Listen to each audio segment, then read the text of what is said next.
안녕하세요. 오늘은 가슴 보형물에 대해서 알아보는 시간을 가지도록 하겠습니다. 저는 아이웰 성형외과 원장 박범진입니다. 이제 굉장히 다양한 용어들이 존재하고 있어요. 물방울, 또는 아나토믹 타입, 또는 라운드, 코젤, 마이크로 텍스처, 또는 모티바까지 굉장히 다양한 종류의 보형물들이 있어서 아마 가슴 수술을 생각함에 있어서 고민들이 있을 겁니다. 오늘은 간단하게 가슴 보형물의 종류에 대해서 알아보는 시간을 갖도록 하겠습니다. 여기에 총 6개의 다른 보형물이 존재합니다. 회사는 3군데고요.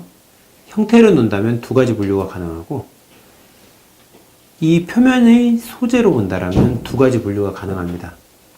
첫 번째, 제일 많이 궁금해 하시는 게 물방울과 라운드가 무슨 차이냐. 물방울은 영어로 하면 아나토믹 타입, 좀 더 생체학적 구조에 가깝다라는 것이겠죠. 이런 식으로 옆에서 봤었을 때 정상적인 가슴이 발달된 여성의 가슴의 형태를 누워서도 구현을 하는 겁니다. 그래서 상대적으로 이러한 라운드 타입에 비해서는 좀 더 딱딱합니다.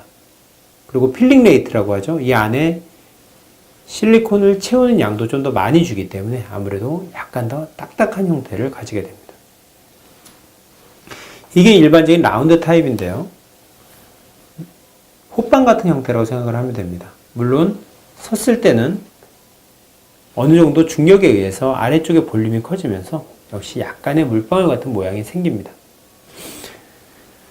물방울 보형물과 라운드 보형물의 선택에 있어서의 제일 핵심적인 차이는 내 바깥의 가슴 조직의 양이 얼마나 많으냐.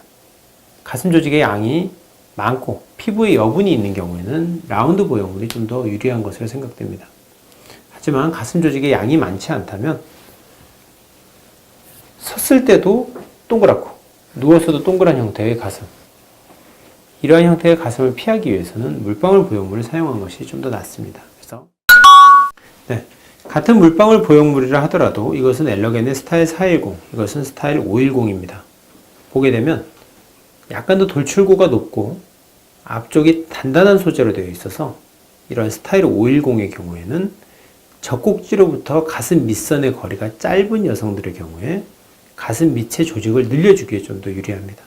따라서 이러한 부분들은 병원에 방문하셔서 어떠한 보형물의 형태가 더 적합한지에 대해서 상담을 받아보시는 게 중요합니다. 그러면 텍스처 보형물이 있고 마이크로 텍스처 보형물이 있는데 어떤 차이가 있는지에 대해서 생각을 해보겠습니다. 이제 2개를 보시게 되면 이것은 세빈에서 나온 마이크로 텍스처란 보형물이고 이것은 엘러겐에서의 일반적인 텍스처 보형물입니다. 만져봤을 때 결은 왼쪽이 훨씬 더 약간 사포 같은 느낌이 듭니다. 따라서 조직을 좀 더 잡고 형태를 유지하는 데는 유리하지만 또 단점이라면 약간의 시로마라고 하죠. 수술 후에 물이 고이거나 약간의 구축을 유발한다는 주장도 존재합니다. 물론 이것은 확실히 확인된 것은 아닙니다.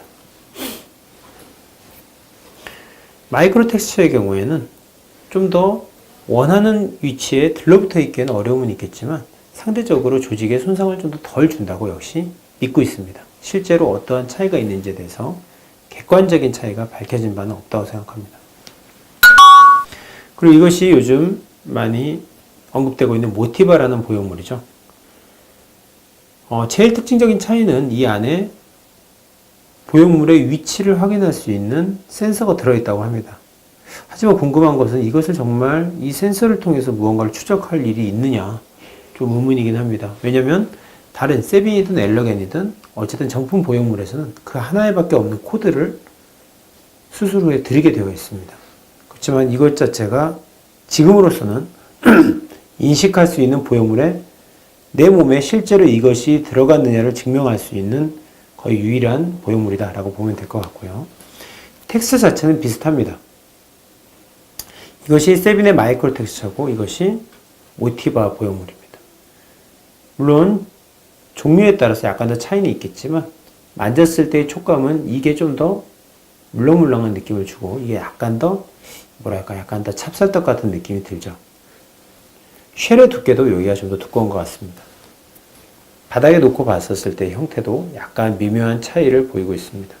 이러한 차이에 따라서 어떠한 보형물이 더 적합한지는 병원에 방문하셔서 본인의 흉곽 크기, 가슴 조직의 두께, 그리고 피부의 탄성을 고려해서 수술 방법을 결정하시면 될 거라 생각됩니다. 자, 오늘은 가슴 보형물에 대해서 알아봤습니다. 이제 보형물의 종류, 그리고 그것에 따른 형태, 그리고 용어에 대해서 간단하게 검토해 봤는데요. 특정 보형물 회사 또는 특정 보형물의 형태가 특별한 우월성을 갖고 있다고 생각하지는 않습니다. 오히려 더 중요한 건 본인의 체형, 그리고 본인이 원하는 바, 그리고 본인의 몸의 특징에 따라서 정확한 상담을 받고 적절한 보형물을 해당 담당 원장님과 상의해서 결정하는 것이 필요하다고 생각합니다. 그리고 꼭 정품 보형물이 맞는지, 그리고 그 보형물에 맞는 정품임을 인정하는 카드를 받는 것도 잊으시면 안 되겠습니다. 감사합니다.